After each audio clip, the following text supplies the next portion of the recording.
John 17 verse 3. ಯೋಹಾನ ಬರೆದ ಸುವಾರ್ತೆ 17ನೇ ಸಂಧಿ 3ನೇ ವಚನ.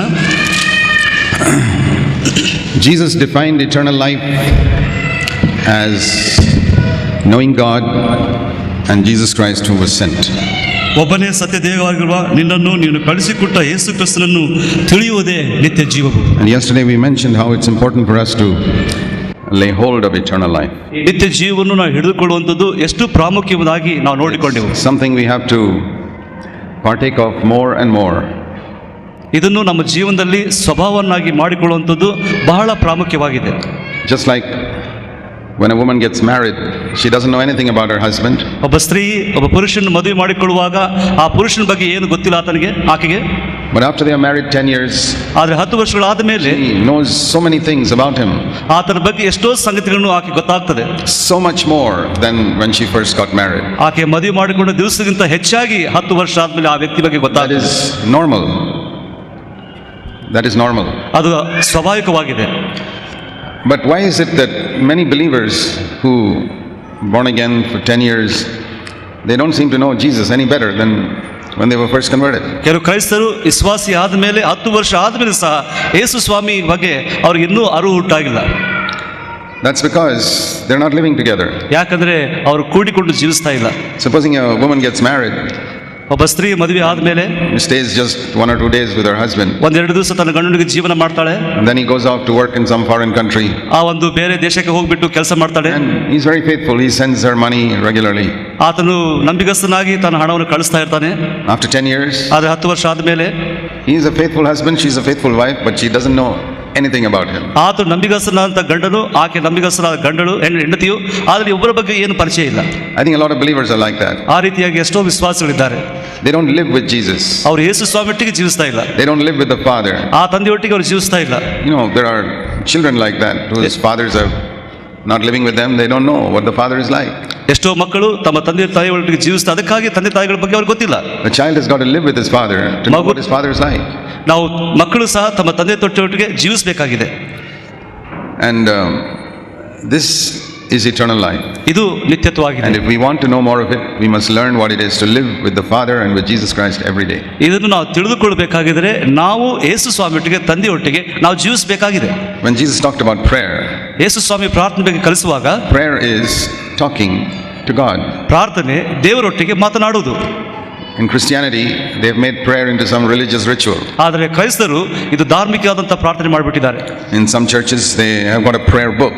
ಕೆಲವು ಸಭೆಗಳಲ್ಲಿ ಪ್ರಾರ್ಥನೆ ಪುಸ್ತಕಗಳಿದೆ. And they say the prayer book is better because this is written by somebody 500 years ago and he knew God very well. ಕೆಲವು ಪ್ರಾರ್ಥನೆ ಪುಸ್ತಕಗಳು ಉತ್ತಮವಾಗಿದೆ, ಯಾಕಂದ್ರೆ 500 ವರ್ಷಗಳ ಹಿಂದೆ ಬರೆಯಲ್ಪಟ್ಟಿದೆ. And so they read out this thing.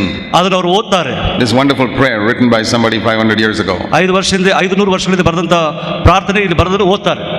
Supposing your little boy came to you one day, ನಿಮ್ಮ ಚಿಕ್ಕ ಮಗು ನಿಮ್ಮ ಹತ್ರ ಬಂತು ಅನ್ಕೊಳ್ರಿ, and said, Daddy, I want to read out to you what my elder brother wrote. ನಮ್ಮ ಸಹ ನಾಯಕರು ಏನ್ ಬರೆದ ನಾನು ಓದ್ತೀನಿ ಅಂತ ಹೇಳ್ತಾನೆ. You say, why are you reading it out to me? ಓ, ನನಗೆ ಯಾಕೆ ನೀನು ಓದ್ತಾ ಇದೀಯ? No, he says, I want to read it out to you. This is what my elder brother wrote 10 years ago. 10 ವರ್ಷದಿಂದ ನಮ್ಮ ಸಭಾಯ ನಾಯಕರು ಬರೆದಿದ್ದಾರೆ, ಅದು ನಾನು ಓದ್ತಾ ಇದ್ದೀನಿ ಈಗ. And says, oh daddy, you're a great daddy. ಓ ನನ್ನ ತಂದೆ, ನೀನು ಬಹಳ ಆಶ್ಚರ್ಯವಾದ ತಂದೆ, loved me so much. ನಾನು ಬಹಳ ನೀನು ಪ್ರೀತಿಸ್ತಾ ಇದೀಯಾ. I'll say, stop it, I don't want to listen to all that. ಆವಾಗ ನಾನು ನನ್ನ ಮಗನಿಗೆ ಹೇಳ್ತೀನಿ, ನಿಂತ್ಕೋ, ಬೇಡ ನನಗೆ ಅದೆಲ್ಲ ಕೇಳೋದು. And that's what God also says. ಅದೇ ರೀತಿಯಾಗಿ ಸಹ ದೇವರು ಸಹ ನಮಗೆ ಹೇಳ್ತಾನೆ. I'll tell my son, listen, I don't want you to read what your elder brother wrote 10 years ago. ನಿನ್ನ ಸಭಾ ನಾಯಕರು ಏನು ಬರೆದಾರೋ ಅದು ಓದೋದು ನನಗೆ ಇಷ್ಟ ಇಲ್ಲ. You tell me something from your heart. Half a broken sentence is enough for me. ನೀನು ಮುರಿಲಿಟ್ಟಪಟ್ಟಂತ ಮಾತಿನಿಂದ ನಿನ್ನ ಹೃದಯದಿಂದ ಮಾತನಾಡೋದು ಸಾಕು ನನಗೆ. You know, Christianity has degenerated into become such a ritualistic religion. ಈ ಒಂದು ಕ್ರಿಸ್ತಿಯ ಜೀವಿತ ಧಾರ್ಮಿಕವಾಗಿ ಕೆಳಗಿನ ಮಟ್ಟಕ್ಕೆ ಹೋಗ್ಬಿಟ್ಟಿದೆ. We think of prayer as such a formality. ಈ ಒಂದು ಪ್ರಾರ್ಥನೆ ಮಾಡುವಂತದ್ದು ಅದು ಧಾರ್ಮಿಕವಾಗಿಬಿಟ್ಟಿದೆ. And if you live like that, even after 20 years, you won't know God the Father. ನೀವು 20 ವರ್ಷ ಆ ರೀತಿಯಾಗಿ ಜೀವಿಸುವಾಗ ತಂದೆಯಾದ ದೇವರನ್ನು ಅರ್ಥ ಮಾಡ್ಕೊಳ್ಳಿಕ್ಕೆ ಸಾಧ್ಯವಿಲ್ಲ. It was like that in the Old Testament. ಆ ರೀತಿಯಾಗಿ ಹಳೆ ಒಡಂಬಡಿಕೆ ಇತ್ತು. Old Testament they did all that. ಹಳೆ ಒಡಂಬಡಿಕೆಯಲ್ಲಿ ಆ ರೀತಿಯಾಗಿ ಮಾಡಿದರು. But not in the New Testament. ಹೊಸ ಒಡಂಬಡಿಕೆ ಆ ರೀತಿಯಾಗಿ New ಮಾಡಿದರು. Testament Jesus said, ಯೇಸು ಸ್ವಾಮಿ ಹೊಸ ಒಡಂಬಡಿಕೆ ಹೇಳಿದರು, when you pray, ನೀವು ಪ್ರಾರ್ಥನೆ ಮಾಡುವಾಗ say our Father who art in heaven. ನಮ್ಮ ಪರಲೋಕದ ತಂದೆ ಎಂಬುದಾಗಿ ಹೇಳಬೇಕು. And then he said, pray like this. ಈ ರೀತಿಯಾಗಿ ಪ್ರಾರ್ಥನೆ ಮಾಡಿ ಎಂಬುದಾಗಿ ಹೇಳಿದರು. Hallowed be thy name, thy kingdom come. ನಿನ್ನ ಚಿತ್ತ ನೆರವೇರಲಿ, ನಿನ್ನ ರಾಜ್ಯ ಬರಲಿ. Hallowed be thy name. ಪರಲೋಕದ ನಾಮವು ಘನಪಡಿಸಲಿ. So we find that even that people just repeat it. ಅದನ್ನು ಸಹ ಜನರು ತಿರುಗಿ ತಿರುಗಿ ಹೇಳ್ತಾ ಇದ್ದಾರೆ. When I was a child, I didn't know how to pray. ನಾನು ಮಗುವಾಗಿರುವಾಗ ಯಾವ ರೀತಿ ಪ್ರಾರ್ಥನೆ ಮಾಡೋದು ನನಗೆ ಗೊತ್ತಿರಲಿಲ್ಲ. I think now we teach our children in Sunday school to pray when they're very small. ಈಗ ನಮ್ಮ ಸಂಡೇ ಸ್ಕೂಲ್ ಮಕ್ಕಳಿಗೆ ನೀವು ಯಾವ ರೀತಿ ಪ್ರಾರ್ಥನೆ ಮಾಡೋದು ಕಲಿಸ್ಕೊಡ್ತಾ ಇದ್ದೀವಿ. But nobody taught me to pray when I was small. ನಾನು ಸಣ್ಣವನಿರುವಾಗ ಯಾರು ನನಗೆ ಕಲಿಸ್ಕೊಳ್ಳಿಲ್ಲ. So I used to get up and the first thing in the morning kneel down and say, Our Father who art in heaven, hallowed be thy name, and went through that whole prayer. ನಾನು ಬೆಳಗ್ಗೆ ಎದ್ದ ಮೇಲೆ ನನ್ನ ಮಲ್ಕಾಲು ಬಿದ್ದುಕೊಂಡು ಪರಲೋಕದಲ್ಲಿರುವ ನಮ್ಮ ತಂದೆ ನಿನ್ನ ನಾಮವು ಘನಪಡಿಸಲಿ ಎಂಬುದಾಗಿ ಹೇಳ್ತಾ ಆ ರೀತಿ ಹೋಗ್ತಾ ಇದ್ದೆ. And I had no contact with God. ನಾನು ದೇವರೊಟ್ಟಿಗೆ ಯಾವ ಸಂಬಂಧ ಇರಲಿಲ್ಲ. I just repeated a prayer. ನಾನು ತಿರುಗಿ ಅದನ್ನು ಹೇಳ್ತಾ ಇದ್ದೀನಿ. Not a good prayer written by somebody 500 years ago. 500 ವರ್ಷಗಳಿಂದ ಬರೆದಂತ ಪ್ರಾರ್ಥನೆ ಅಲ್ಲ. But the best prayer which Jesus himself taught us to pray. ಒಳ್ಳೆ ಪ್ರಾರ್ಥನೆ ಯೇಸು ಸ್ವಾಮಿನೇ ಕಲಿಸಿದ್ದಾರೆ ನಮಗೆ. Is there a better prayer than that? ಅದಕ್ಕಿಂತ ಉತ್ತಮವಾದ ಪ್ರಾರ್ಥನೆ ಯಾವುದಾದ್ರೂ ಇದೆಯಾ? But I repeated it for 10 years and I never knew God.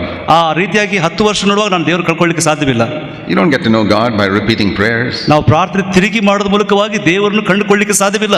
Now if somebody had told me when I was a little boy, ಒಬ್ಬ ವ್ಯಕ್ತಿ ನನಗೆ ಹೇಳಿದ ಸಣ್ಣ ವಯಸ್ಸಿನಾಗಿರುವಾಗ, if I had said, listen son, just talk to God like you talk to your father. ನೀನು ಯಾವ ರೀತಿಯಾಗಿ ನಿನ್ನ ತಂದೆಯೊಟ್ಟಿಗೆ ಮಾತನಾಡ್ತೀಯೋ ಅದೇ ರೀತಿಯಾಗಿ ಪರಲೋಕ ತಂದೆಯೊಟ್ಟಿಗೆ ಮಾತನಾಡು. I would have known God better in 1 year than I knew him in 10 years. ಒಂದು ವರ್ಷದ ಎಷ್ಟು ಮಟ್ಟಿಗೆ ನಾನು ಪರಲೋಕ ತಂದೆ ತಿಳ್ಕೊಳ್ಳೋದು 10 ವರ್ಷ ನಾನು ಕಲಿತಾ ಇರಲಿಲ್ಲ. Do you parents tell your children to talk to God like they talk to a father? ತಂದೆ ತಾಯಿಗಳ ನೀವು ಯಾವ ರೀತಿಯಾಗಿ ನಿಮ್ಮ ಮಕ್ಕಳಿಗೆ ತಂದೆಯೊಟ್ಟಿಗೆ ಮಾತನಾಡಬೇಕಂತ ಕಲಿಸಿಕೊಡ್ತಾ ಇದ್ದೀವಾ? You say, oh, they're not old enough. ಈಗ ಅವರು ದೊಡ್ಡವರಾಗ್ಬಿಟ್ಟಿದ್ದಾರೆ.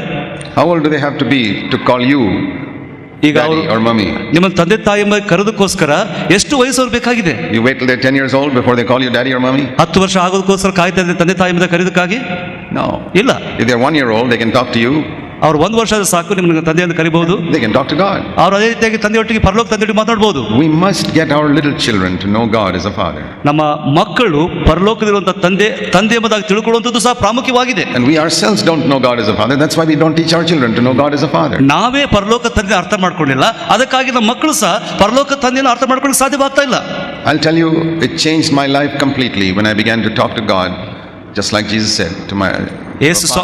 ಯೇಸು ಸ್ವಾಮಿ ಹೇಳಿದ ಹಾಗೆ ನಾನು ಯಾವ ರೀತಿಯಾಗಿ ಪ್ರಾರ್ಥನೆ ಮಾಡಲಿಕ್ಕೆ ಪ್ರಾರಂಭಿಸಿದ ಆವಾಗ ನನ್ನ ಜೀವನದಲ್ಲಿ ದೇವರನ್ನು ನಾನು ತಿಳ್ಕೊಳ್ಳಿಕ್ಕೆ ಸಾಧ್ಯವಾಯಿತು.